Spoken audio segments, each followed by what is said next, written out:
If you've ever been shopping in Canada, you've likely visited one of the locations for the Bay that are all across the country, from Montreal, Vancouver to several across the Greater Toronto area.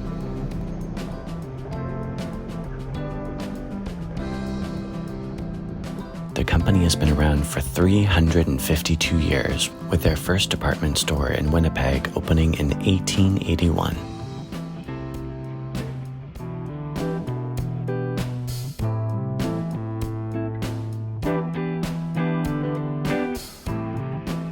The Canadian retailer is primarily known for home goods and higher-end fashion, and partnered with Saks Fifth Avenue in 2015 at the Queen Store.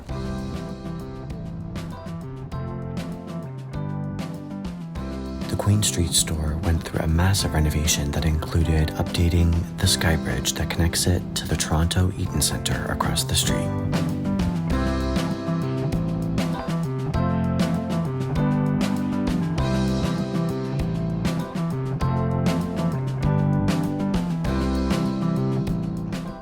The Yonge Bloor store used to be the Toronto flagship until 1991 when the Queen store took over.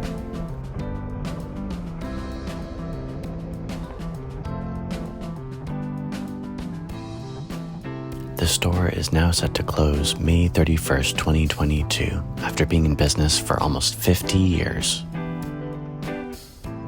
It's pretty surprising to see the nearly deserted department store with just a few clothing racks and the furniture for the store left to sell.